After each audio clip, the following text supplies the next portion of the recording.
Hi, I'm MTavares, and this is my video presentation for EDS 587 over Unit 4, Implications of Constructivism. So today I'm just going to talk through some of the core ideas from Piaget and Constructivism, but I really want to focus on the bigger picture of what this means for how we actually teach. So I'm going to focus on how kids actually think and why sometimes teaching doesn't land even when we're sure that we've explained it well, and how learning really takes shape when students get pushed into that zone of productive struggle. So I'll keep kind of circling back to three big ideas. One, where students are cognitively.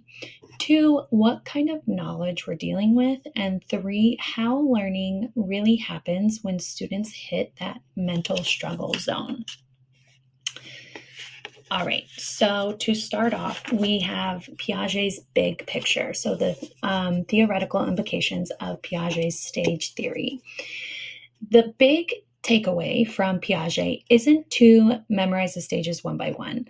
It's the idea that each stage represents a completely different way of thinking. So kids don't just get more knowledge as they grow, they actually think differently as they go into each stage. And when they move into a new stage, they usually lose touch with how they used to think. And that creates a huge gap between how a teacher thinks and how a child thinks. Because once we're in a new stage, we can barely remember what it was like to think in the old one. And that forgetting is a huge implication for teachers. It creates what Piaget would call a cognitive gap between us and our students. So it's not just a difference in age or experience, it's a gap in the kind of reasoning that we use. So, what does this mean? Well, first, we need to respect cognitive readiness. So, if I am trying to teach algebra to a child who hasn't even built the concept of ratio, I might get them to memorize a formula, sure, but it won't stick conceptually. It's like the metaphor from our reading, where memorized formulas are like swallowing a coin. They pass through without nourishing the system. And that's exactly what we're doing when we're just memorizing. Second, Piaget makes it clear that learning comes through disequilibrium. Kids grow when they hit that mental roadblock, when their old schema doesn't quite work anymore, and they struggle, reorganize, and eventually settle into a new equilibrium. And it's kind of like think of muscle training. That soreness that you feel the next day is a sign of growth. So the implication here is important. Education isn't about speeding up kids through the stages. That's a myth. It's about deepening their thinking within the stage that they're currently in and setting up experiences that stretch their reasoning in the right direction. All right, so that being said, next we're moving into cognitive incommensurability. So, cognitive incommensurability is a mouthful, and I really hope that I'm saying that right. But it really just means the gap between two ways of thinking is so wide that you just can't fully translate between them. So, if we think of the arrow example that we saw in Unit 3, I believe it was, so just this last unit, a teacher showed two identical arrows, one sideways and one vertical, and proved to students with a ruler that they are the same length. However, pre-operational children keep insisting that the vertical one is longer. And the teacher thinks, well, maybe if I just measure it again, or maybe if I let the kids measure and give them that hands-on experience, or maybe if I just explain it more slowly or explain it in a different way. But none of that works in the end. And I've been there. I have been there in my own classroom where you're just like, I am at my wit's end. I don't know how else to explain this concept, and they're still not getting it. I don't know what to do. And it doesn't work because the concept of invariance hasn't even been constructed yet in the child's mind.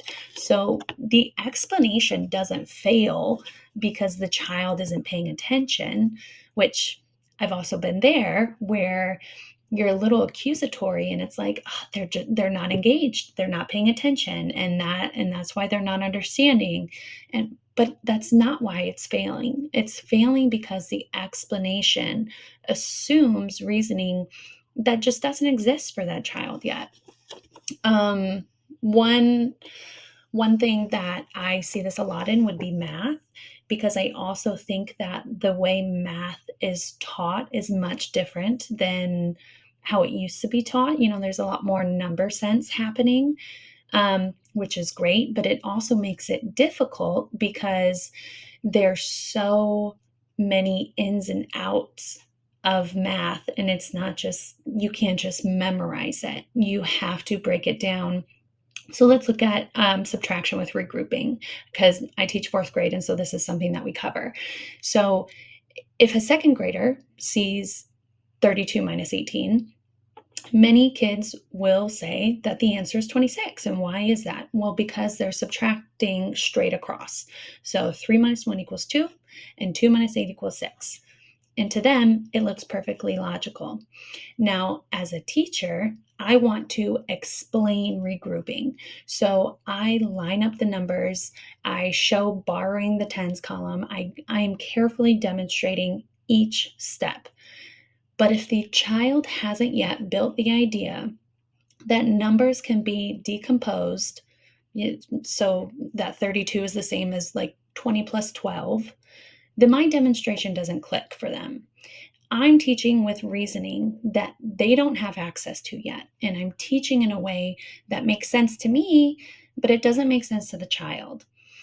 And so CI is a reminder that sometimes the problem isn't effort or motivation. It's that the teacher is speaking in a cognitive language, quote unquote language, that the student just doesn't understand yet.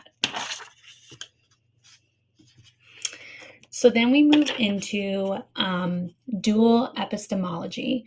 So now we're going to shift to knowledge itself. So dual epistemology says that knowledge comes in two different flavors.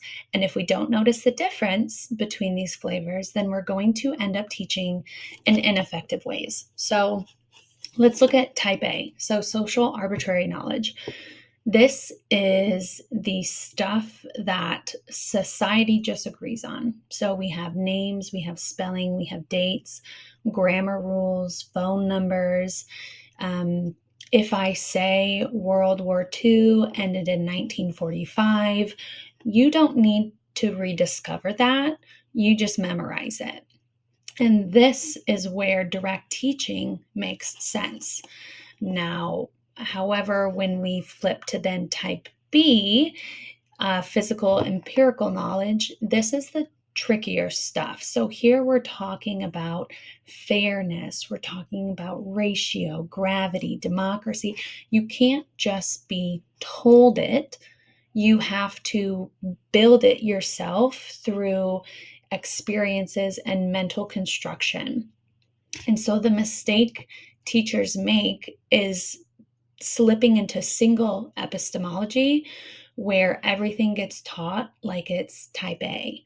So think back to the grammar instruction, where most of us were just drilled on sentence structures for years, yet many of us couldn't actually speak in that type of language fluently. And why is that?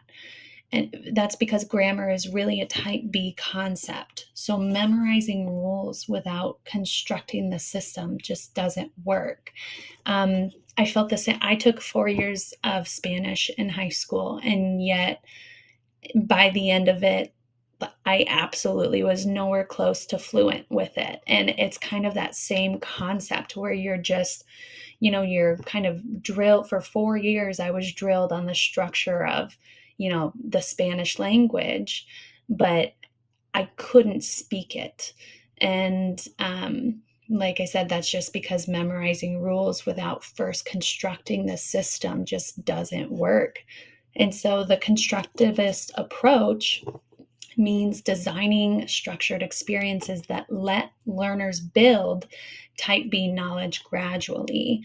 So, a great example is the Joe's boat problem that, I believe it was in our either unit 3 or unit 2. And it showed us that you don't just hand kids that speed distance formula right away. Instead, you let them explore the effect of the current, maybe by moving or by walking on a moving walkway or something along those lines. That way the idea is constructed and not just delivered. All right, and then next we're moving into conceptual learning. So conceptual learning is basically the dance between disequilibrium and equilibrium. And the flow of the dance is this. First, new information hits, and it doesn't fit with what you already know. And this is that disequilibrium. And then the next step is you wrestle with it. You try to assimilate what you can, you adjust your schema where you can't. And this is that accommodation. And then the third phase, you finally reach a new balance, and then you're back in equilibrium. And so the important thing in this process is that it feels uncomfortable. You want it to feel uncomfortable. It's that good pain of thinking, if you will, similar to when you're working out and you push your muscles past their limit and then you feel sore the next day. That soreness is going to be your sign of growth. So if kids haven't been taught how to handle this discomfort, they might just spit out new information instead of actually engaging with it. But if we normalize disequilibrium as a natural part of learning, then students will become more willing to lean in and push through. And that's when the deeper conceptual changes can happen. All right, and then we have the mastermind game. So the mastermind game is a surprisingly perfect example of constructivist teaching. And so how it works is you have a code breaker and a code maker. And the code breaker makes a guess, and the code maker gives very limited feedback. So Y for a correct letter in the right spot, X for a correct letter in the wrong spot, and then blanks for wrong letters. But, and this is key, the code maker never says which letter the feedback refers to. So it's kind of similar to Wordle. I love the New York Times games, like the crossword and all of that.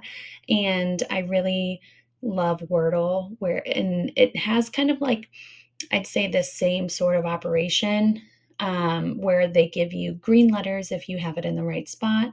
You get yellow letters if that letter is part of the word, but it's not necessarily in the right spot. And so I'd say like Wordle, when I was going through this game, it really reminded me of that. The only difference being that in the mastermind game, the code maker never says which letter the feedback is referring to, whereas Wordle will give you like, this letter is yellow, telling you that this specific letter is part of the final answer, it's just in the wrong spot, or this specific letter is green. And so so on and so forth. Anywho, it was just an interesting connection that I made as I was going through the mastermind game. But I digress. So back to the mastermind game. So that forces the code breaker to reorganize their guesses each round. So they hit disequilibrium when their hypothesis doesn't work, and they revise and eventually reach equilibrium when their code is closer. Now, how is this different than other methods? Well, first, it's not direct teaching. So the code maker never gives the exact answer or tells the player where they're right. If they did, it would be step-by-step instruction instead of discovery. And then next, it's not pure quote unquote figure it out nativism either. The player isn't left in the dark. They get systemic structured feedback each turn, and that feedback guides thinking without taking over. So Mastermind kind of hits that sweet spot of structured feedback without giving away the answer, and that is constructivism in action. Okay, so now let's move into some examples. How can we use this in the classroom? So first, let's look at pre-operational kids. So an activity that you could use with a child that's in the pre-operational stage would be the same juice, different glass activity. So you're pouring equal amounts of colored water into two identical cups, and then you pour one into a tall skinny glass, the other into a short wide bowl, and kids will look at that and usually say that the tall glass has more. And then you pour them back, you mark levels, you ask for predictions before each pour, and let them see the results. And so what happens here is that their taller equals more belief keeps getting challenged over and over, creating this disequilibrium. And the reversible actions of pouring back and forth help them build the concept of conservation. So over time, they reconstruct their schema and hit a new equilibrium. This activity respects where they are cognitively. So I'm not standing there with a ruler trying to convince them because that would ignore CI. Instead, I'm staging experiences that let them construct the ideas themselves. So then next we move into children who are on the verge of concrete and formal operations. So an activity that you could do here would be walking the river current.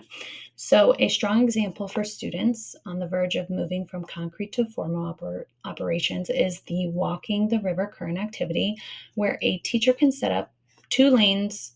It can be in the hallway or in the gym. And in one lane, students walk while being gently pulled with a rope to represent walking with a current. And in the other lane, the rope is used to pull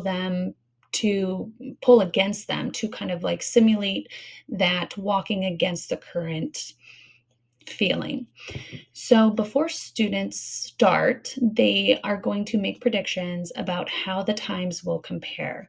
And many are going to assume that the times are going to balance out. So thinking the help in one direction will cancel the resistance in the other is where a lot of their heads are going to be at initially.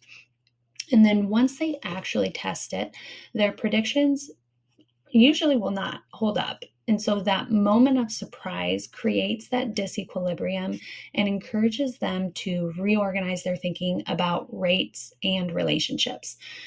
And the power of this activity is that it lets students experience that concept directly instead of just being handed a formula. Another activity is the counterposition essay. And this one, when I was researching it, it sounds really interesting to me. And I would love to at some point implement this in my own classroom just to see what kind of answers I get, and to read these essays, I think would just be very interesting. However, so in this assignment, students are asked to write an argument for a position that they personally disagree with. So for example, once again, I teach fourth grade, and many fourth graders feel very strongly about recess. So a teacher could ask students to write an essay supporting the idea recess should be shortened to give more time for math. And most students, I know all of my students, would immediately be raising their hand and disagreeing with this position since they highly value their playtime. But by asking them to argue in favor of shortening recess, the students are forced to work with this evidence that they don't personally believe in, like how more time in math might help improve test scores, or how a shorter recess could mean fewer playground conflicts. So this task pushes them into disequilibrium because their natural stance is that recess should absolutely never be cut. But to complete this assignment, they have to reorganize their thinking and consider perspectives that they normally wouldn't. And by the end, they've not only practiced building arguments, but also strengthened their ability to see multiple sides of an issue. So both of these methods enrich cognition by going beyond surface level tasks and pushing students into that stretch zone. They don't speed up development, but they do deepen it. So now to my closing thought here. So to wrap it up, constructivist teaching isn't about explaining harder, and it's not about letting kids sink or swim on their own. It's about finding that balance of knowing where kids are cognitively, recognizing the kind of knowledge that we're dealing with, and then designing experiences with the right mix of challenge and feedback. And when we do that, we set students up to move through those cycles of disequilibrium and equilibrium that Piaget described. And that's where real lasting growth is going to happen. So that's all I got. Thank you so much.